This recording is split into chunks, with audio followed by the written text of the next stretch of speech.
Hi, Deneen Shoemaker with your 420 Minute. I want to start today by saying basically, what a hard time I am having getting this video uploaded today.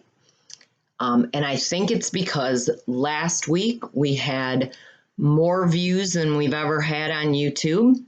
And I want you to know that I was seriously thinking about dropping the 420 Minute and not doing it any longer.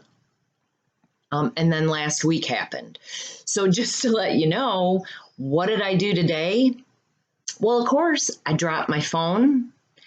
I think it still works, but the screen is completely wrecked and black, and I can see nothing. So here we go. I want to thank you for tuning in today, and I hope that my message is worth it.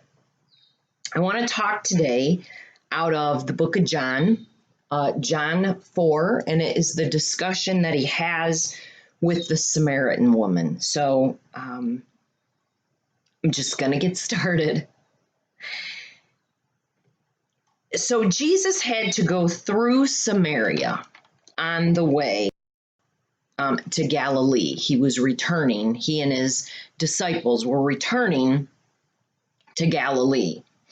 So he had to go through Samaria on the way. And eventually he came to the Samaritan village of Sychar, near the field that Jacob gave to his son Joseph. Jacob's well was there. And Jesus, tired from the long walk, sat wearily beside the well. It was about noon.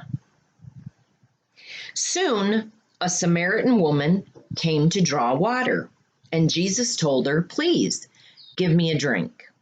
Now, I want to stop there. And I just want to say, women of this day, they didn't have Starbucks or any of those things to go meet at. So they would meet at the well. It was a very social event. So this happening at noontime when the heat is at its worst, and none of the women would have been there. They usually would come either in the morning and or in the evening. But this woman shows up at noon, and I believe it's because she thinks no one's going to be there. But Jesus is there, and he asks her for a drink.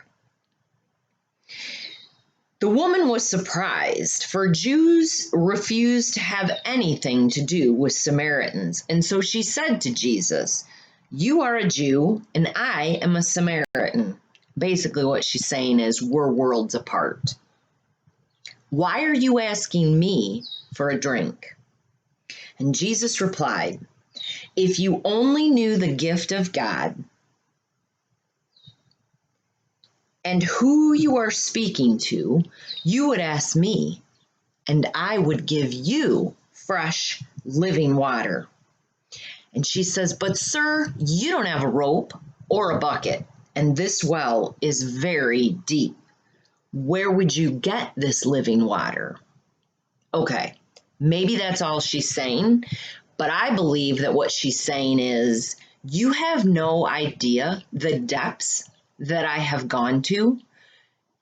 You can't possibly refresh me. You don't have a bucket, and you don't have a rope that is long enough to access what I need.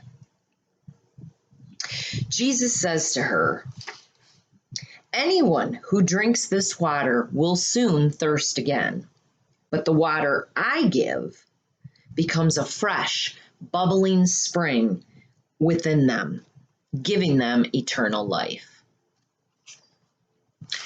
So the woman says to Jesus, "I want some of this water." I mean, who wouldn't?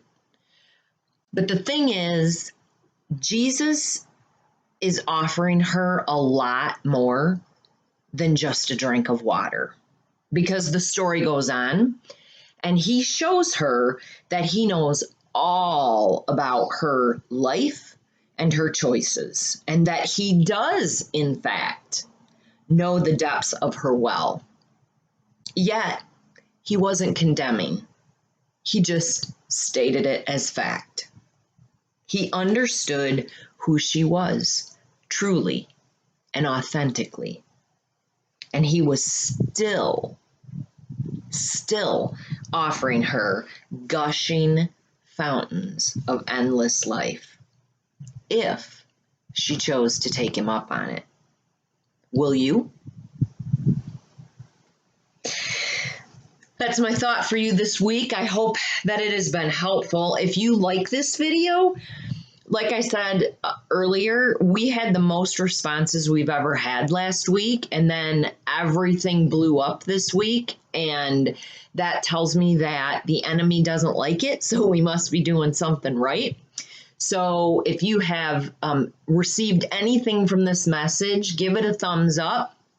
If you want to make sure that you get notifications when the new videos come out each week, because I am going to keep doing them, then hit the subscribe button, and please, for your friends, for Jesus, for abundant living, share. I'm hopeful that people will begin to see Jesus in a different light and a little bit more of a depth to him. So, remember, live your best life now, because this ain't no dress rehearsal. Grace and peace.